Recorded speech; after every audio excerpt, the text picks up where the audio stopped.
Can I ask all three of you? It's it's very rare that people, when they're making a classic, know it's going to be a classic. And as we all know with this movie, it built. At what point did all of you know you had taken part in a movie that was going to live forever? Years later. Was there a specific moment, or did it just build? Just kept building and building. We didn't know at the time, and we didn't know when it came When we out. heard that the UK had voted it one of the 10 best of all time, we began to digest, perhaps, that it was more than just a long running, you know. Yeah, it's a sort of a sneaking feeling that kind of creeps up on you, isn't it? It's just like you start to get, and then the next year you get a little more evidence of the fact that Well, we had such a people letdown love at the the movie. opening. Oh, you know, God. At first, you know, it's like, you know, I was saying, well, gee whiz. I was all upset about it too, you know, Frank, because I say, well, why are you calling the thing the Shawshank Redemption? Nobody can say that. People really said that? Why'd you call it the Shawshank Redemption? You won't believe what we hear from people. Oh, that's my next question. Oh, yeah, Scrimshaw reduction. One lady stopped me in the elevator and said, I just saw you in the Hudsucker Reduction.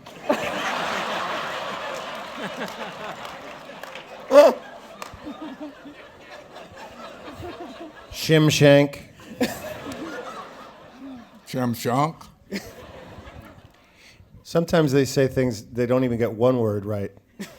It's just like a garble of syllables. Now, I think this is an important question for anyone in the audience who wants to be a filmmaker, is up and coming, and is going to come to terms with negative feedback. And Frank and I have discussed this before, and I specifically said to Frank, will you be willing to talk about this?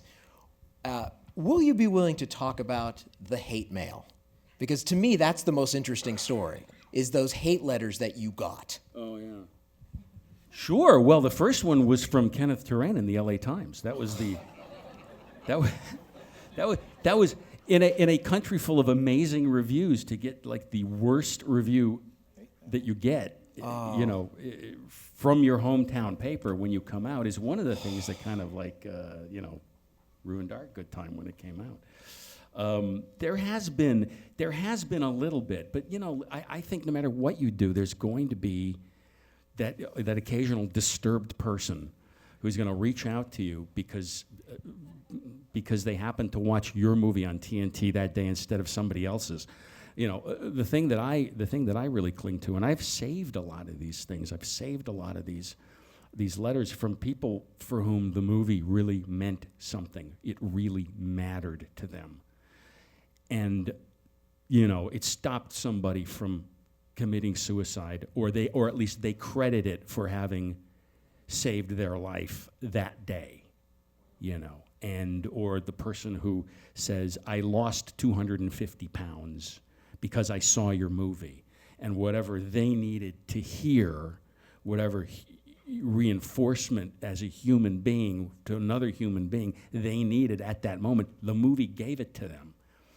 You know, those things, when you get that in, you know, and you, in the mail, and you read that letter, you go, holy Toledo, what, you know, what actually has transpired here? Because it is something more than, you know, your average 2 hour, you know, time at the movies. Have you had similar stories? Have people said this to you?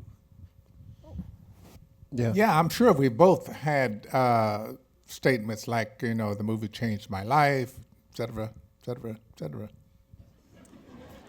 Now, I've had that. I've had it saved my life. I was in depression, and it got me out of it. A lot of very personal stories of kind of something about the film transformed them in some way. Yeah, it's pretty cool. and I remember you told me this special story about the letter you got from the the specific person who said, "I hope you commit a violent crime and get locked in prison and never make another movie again."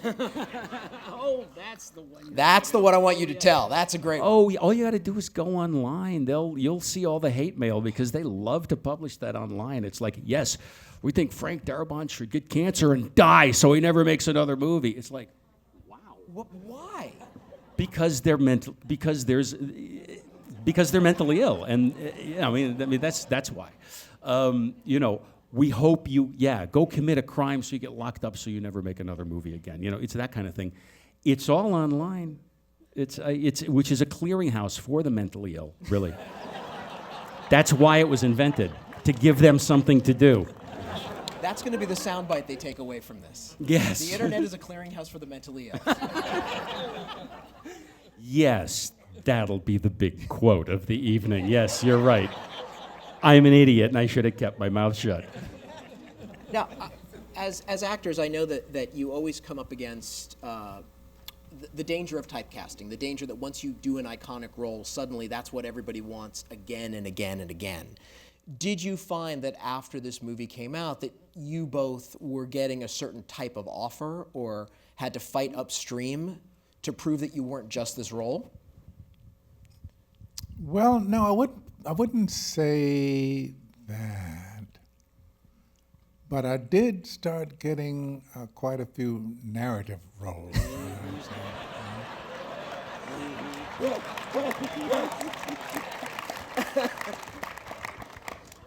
We noticed that. Oh, yes. No, you and James Earl Jones could have a voice-off. I didn't get any more prisoner roles. No. None. No. But afterwards, you taught theater in prison. Yes, I still do. I did it a couple weeks ago. Do you get feedback from Shawshank? Oh yeah, they love that movie.